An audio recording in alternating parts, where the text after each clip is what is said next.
Hey you, what up? Welcome to my channel, welcome back, Maryam here. It's Faves X Fails time here on the channel, a video that I conduct every month in which I talk about the best and the worst makeup for the month. I try on all of my favorites to show you why they are my favorites so that the makeup can speak for itself. In this video, as always, expect prices, expect details, and a look. I don't even know which look I'm gonna put together for you, but it's gonna be a look. So without further ado, let's get into it. Remember to subscribe if you aren't already, notification bell, Wednesdays and Sundays videos. And now let's hit it. Faves X Fails for the month of August in September.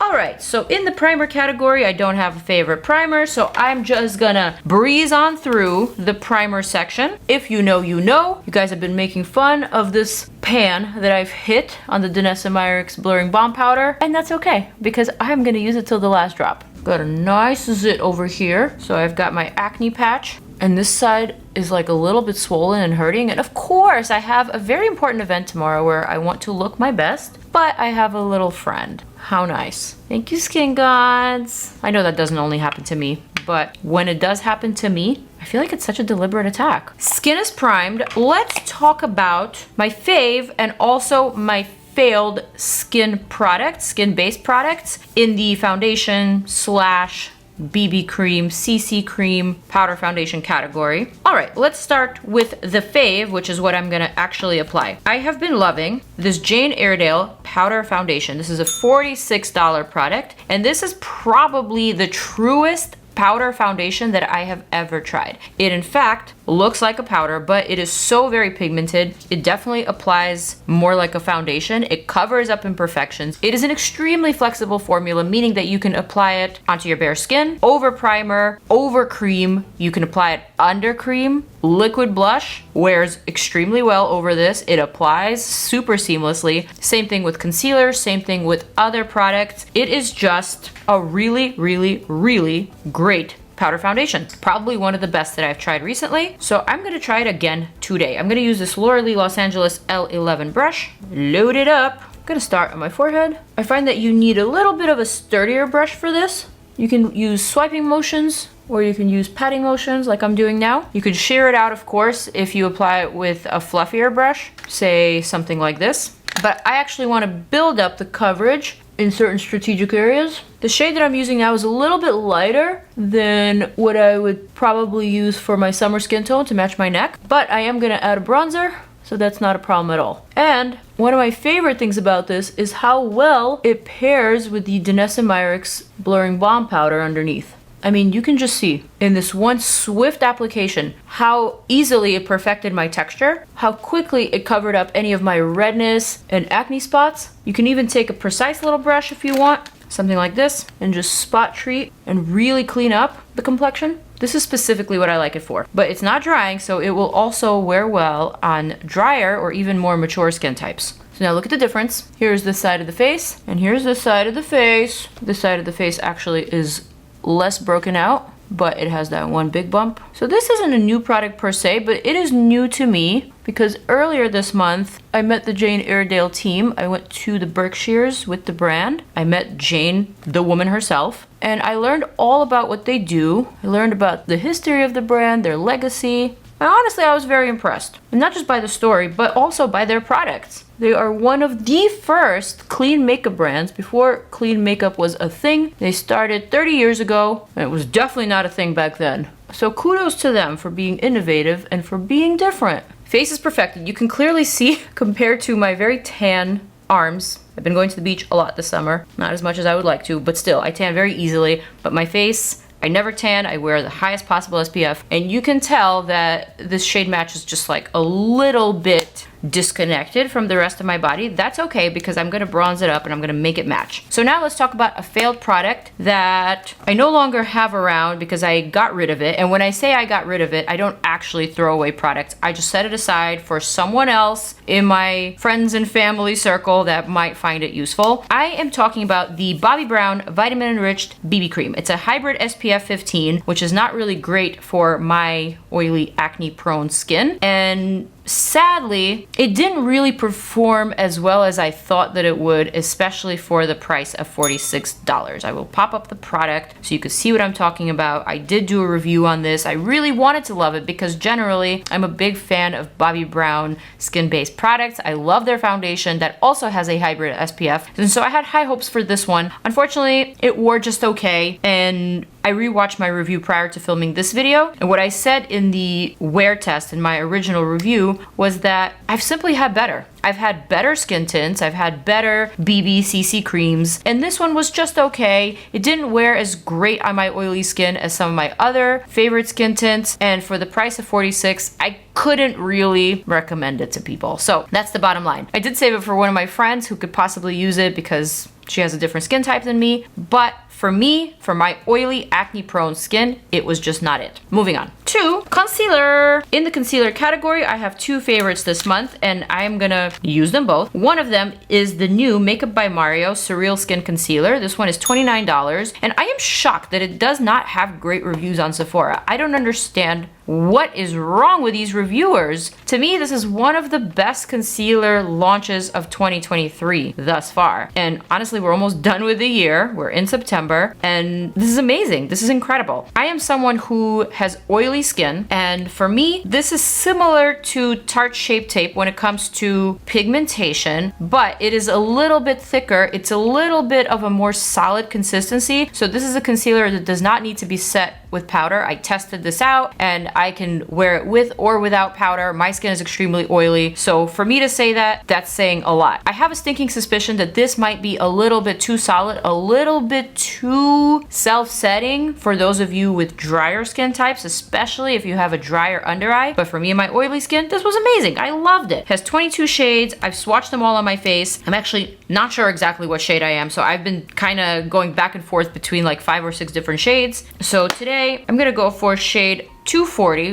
which is a brightening one. I'm gonna apply just a couple of dots to my under eye, around the nose, tip of the nose, a little bit right here between the brows, and that's pretty much it. And I'm gonna use another concealer on this side. Someone even went as far as saying that this looks like cement. I wholeheartedly disagree. This concealer to me is perfection. It doesn't look like makeup. It blends out beautifully, seamlessly, in fact. And it stays. So what more can you ask for? I really like it. I think Mario killed it. The tiniest amount is needed for brightening, as you can see. So to me, it even makes it worth the price. I don't know, but you could probably see why I like it. It works on me. Another concealer that I've been liking lately is actually also from Jane Iredale. I keep going back and forth between saying Iredale and Iredale because growing up, I always thought it was Iredale. And then after I met the woman and I heard everyone from the brand saying Iredale, I'm trying to change my thought process from Iredale to Iredale, but I'm not perfect. Anyway, shade 8N is what I've been using. This concealer is also a self-setting concealer, but this product won't be out until October 15th. So I feel a little premature speaking about it, but I've already spoken about it so much on my channel that I might as well just continue. And then once the product is out on the market, I'll remind you again. But just remember, October 15th or 16th is when it launches. They actually did offer my viewers a discount code of 20%. Code is MaryamNYC. I do not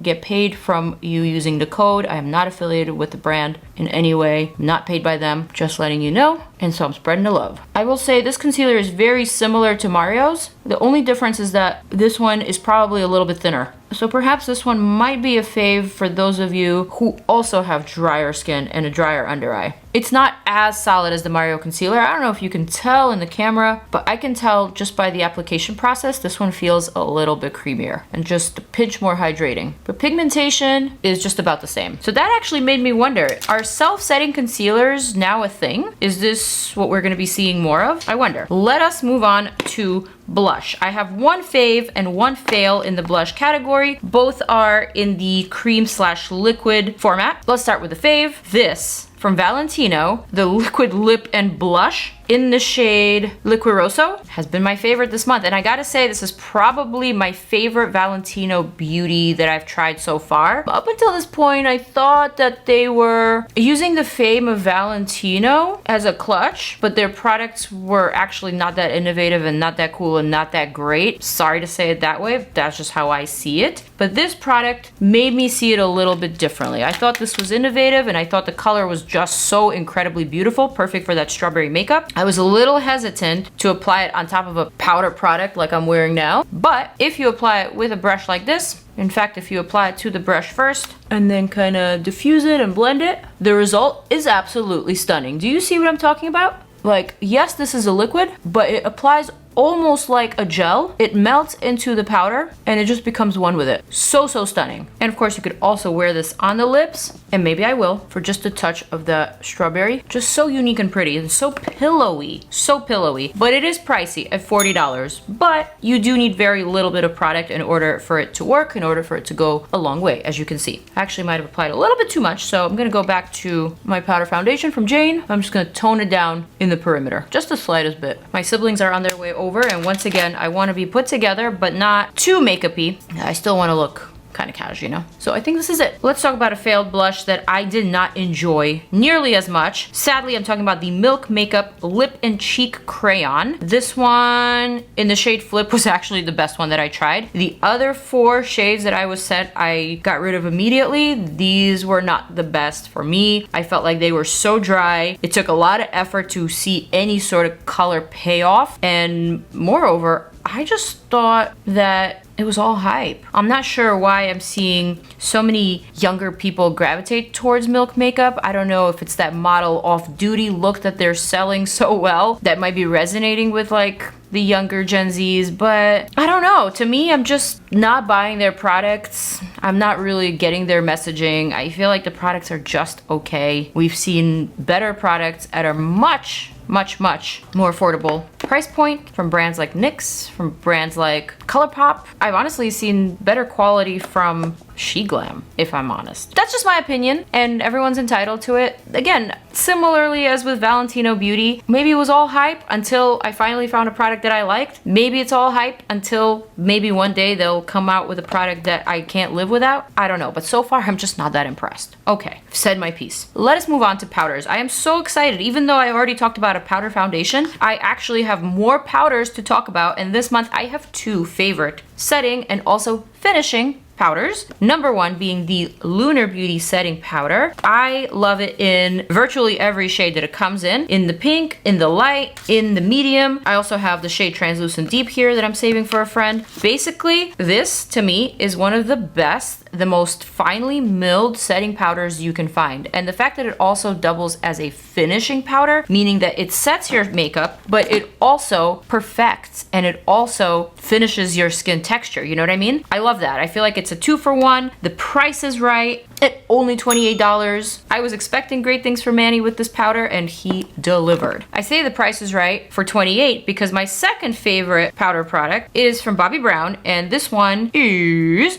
$48, literally 20 bucks more, and it is a finishing powder. This one right here in the shade Neutral. Now, by the way, I noticed some of you guys were looking for this particular shade on the Sephora website. For some reason, it is not available, so I'm going to link it directly to the Bobbi Brown website. That's the only place where you'll be able to find it thus far. I don't know if they have launched all of the shades on Sephora or elsewhere, but right now, I was only able to find it on BobbiBrown.com. What I like about this powder is that it gives just the most seamless, perfect finish ever. I'm applying it over my skin here where I actually have some acne scars and bumps, and I don't know if you can tell, but it is like magically diluting them and making my skin appear a little bit more flawless. Now, this is not an actual setting powder. This is a finishing powder, so the effect won't last. But if you apply it on top of a setting powder, such as the Lunar Beauty, which I'm gonna apply next, kind of going outside of my order, but if you apply it over a setting powder, then you can prolong the effect. I also like to use the wing gloss method, in which I go clockwise and counterclockwise to really diffuse some of my acne scars, pores, micro bumps. And I feel like it really delivers. I really like this one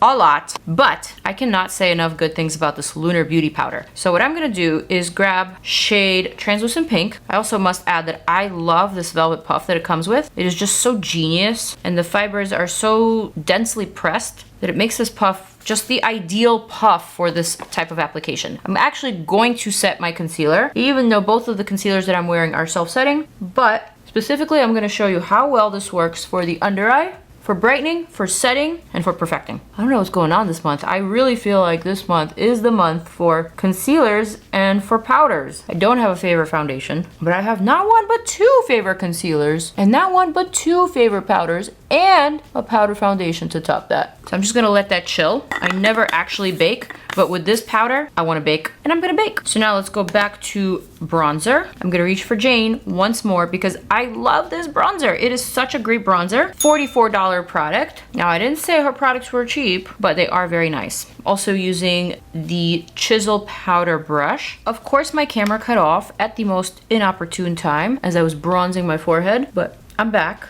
And the forehead is bronzed. So now let me just show you how I would bronze up the rest of my face. I'm gonna do just a little bit on the jawline and just a little bit around the cheek just to add a pinch of warmth. Isn't it just so pretty? This is like the sunniest bronzer, the most perfect shade. Let me actually pop out the pan so I can tell you what shade it is. Medium. Oh, and on the inside it says, "You make the world more beautiful." That's so sweet. Kind of love that. What a nice little surprise. So now I'm gonna whisk away all of that setting powder to be left with the most velvety under eye ever.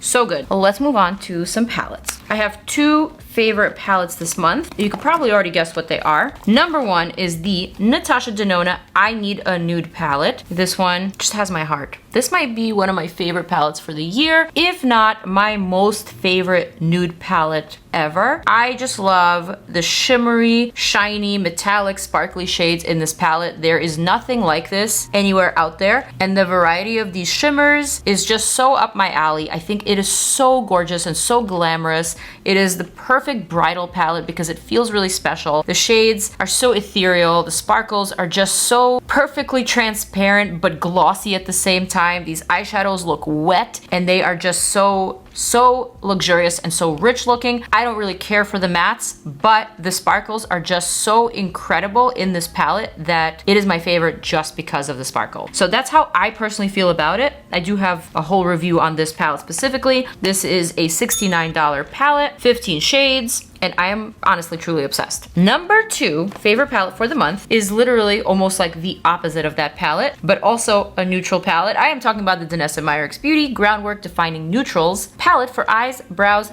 face, and lips. So now this one I also reviewed. This is $65. Looks like there are 10 shades, but in fact there are 20 different shadows or pans in here. Each window has two different formulas. One is a powdery pomade. The second is a powder. I forget what they actually refer to it as. So the pomade is supposed to define your features. So say your eyes, your lips, even your brows, even the face. And the powders are supposed to kind of set it to perfection. Also, they are infused with upsilite, which is an ingredient that is known to control oils better than mica or talc. And this is a talc-free palette. So my one criticism for this palette was that I thought the pans were a little bit too small to be used for the face, especially the powder pans. They are just so tiny. There's no way a face brush can actually fit in there. I would have preferred them to be switched so that the defining product, the pomade, would be the smaller one and the actual powder product would be the larger one. But even still, even if this was the powder, it's just such a tiny pan for me to use on my face. I would probably use it for traveling, especially with a sponge or maybe with a tiny little puff if I needed to. But on a daily basis, I would really only use this for my eyes and also for my brows. Specifically, I thought that the brow aspect of this palette was really ingenious and I loved using it for the brows, and now I'm going to show you how I used it. But if you watched that video, then you already know. And the reason why I'm talking about both of these at the same time is because in this video I'm planning to use both of these at the same time. So I'm going to take an angled brush. I'm gonna dip into this shade here called Bark, dipping into the pomade shade. And my brows are already glued down with the Dominique Cosmetics brow gel. So what I'm gonna do now is basically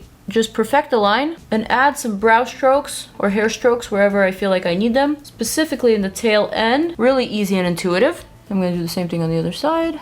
And honestly, this is such a breeze. This is even easier to use than pencils or even markers because you don't have to be so precise because the product is so soft and so powder-like. It's almost foolproof. Gorge. So now, if you want to define the brow bone, you could do the same thing, but with a lighter shade. Just pick up a little bit and clean it up just like you would with a concealer. Super easy. And because the consistency is more of a cream to powder, it's even easier to blend than a concealer because you almost don't need to blend it. It kind of just blends and fades into the skin so effortlessly, like a powder would. And it looks so damn clean, right? Okay, so the next thing I'm gonna do is use one of these shades as a base. I'm gonna go for the shade here called Desert. just gonna use my finger. And the shade Desert is one that I hadn't used before. I'm gonna apply that kind of as a primer all over my lid and blend past the crease. What I like about this palette the most is that it literally lays down the groundwork for your look. It lays down the foundation for you to build on top of,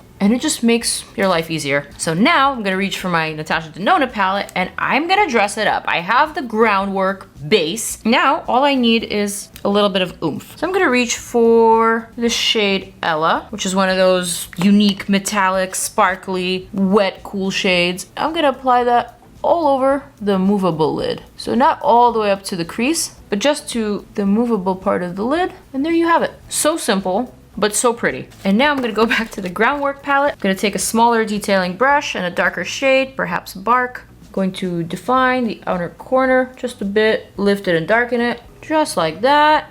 I'm gonna take another brush. I'm gonna take the powder shade of Bark and I'm gonna seal that in and then just also softly blend it out.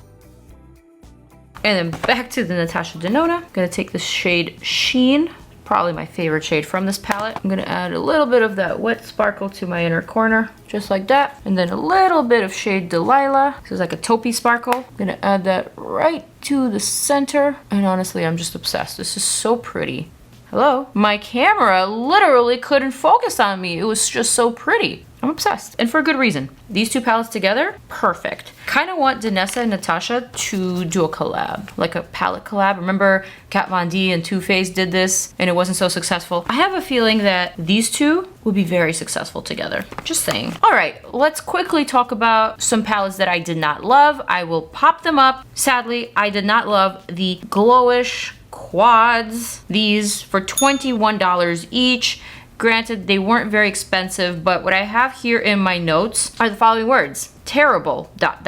Ugly colors, ... Swampy, dingy, and dusty. Yeah, that's how I felt about those particular eyeshadow quads. I didn't enjoy the colors. I did not think they were flattering on myself or on anyone for that matter. I remember when I filmed that video review, my sister was over, and when I came out of the filming room, she kind of frowned and was definitely not feeling my makeup. She was very vocal. She let me know that the eyeshadow looks patchy and swampy and not so flattering, that it made me look old, and I did not like hearing that, okay? She made me feel like old was a bad thing, you know? But you know what I'm trying to say. I guess the color compilation in those palettes are just not flattering to skin tones. I can't think of a person that these colors would look good on. So sorry if my words are harsh, but as always, I'm speaking honestly, and I imagine this is why you come to my channel, because I don't beat around the bush. I don't colorize things that don't need to be more colorful. Moving on. Got a lot of products on my fingers and I have no makeup wipes, so that's a bit problematic. But the good thing is that I do have a new favorite mascara, and it is from Benefit. This Fanfare Mascara is phenomenal. I've been using it a lot lately. I don't know if it's me and my lashes, if they grew or something, but this mascara has been making them look extremely, extremely long. Like longer than I'm used to. I'm not really surprised. In general, I'm a big fan of Benefit mascaras. I've always liked them. And this is just another great addition to the line. Check it out. One tiny little coat. And I have plenty of eyeshadow on, but this mascara makes my lashes look distinct. It makes them actually appear longer and fuller than they are. And it definitely fans them out, as the name suggests. Also, this wears very well even though it's not a waterproof formula, and that's always a plus for me because I typically always prefer waterproof formulas. But lately, mascaras have been so good, like my CoverGirl Cleantopia is not a waterproof formula, yet it performs better than most of the waterproof mascaras that I love. And this one is very similar. Just look how well it performs. Well, actually, you can't tell from right now how well it performs, but I'm telling you, this performs extremely well, and it just applies so easily, and it makes the lashes look insanely beautiful and long. Like, what is actually going on? I think it makes me look like I have more lashes than what I do. I don't even need a second coat, but I'm gonna go for a second coat just because. If this mascara can do it for me, imagine what it can do for the long lash girlies and boys, because we all know boys have better lashes than girls. Even my brother has better lashes than my sister and I. So rude. Yeah, I'm obsessed with this mascara. It is nice. All right, one final thing that I'm gonna talk about, and I don't know if you guys are gonna consider this a favorite. I just started using it, but I can't seem to put it down. This RHODE Peptide Lip Treatment in Strawberry Glaze. Yes, the one in collaboration with Krispy Kreme Donuts from Hailey Bieber's RHODE Skin has been on repeat. I have been loving this one. And yes, it's just a clear lip balm, but the reason why I've been loving it is honestly because it smells and tastes just like the donut. I'm not even a fan of donuts, but this feeling is something that I can't deny. The scent is very addicting. The taste is very much like the donut, and it just makes me feel good. Also, this product wears really well,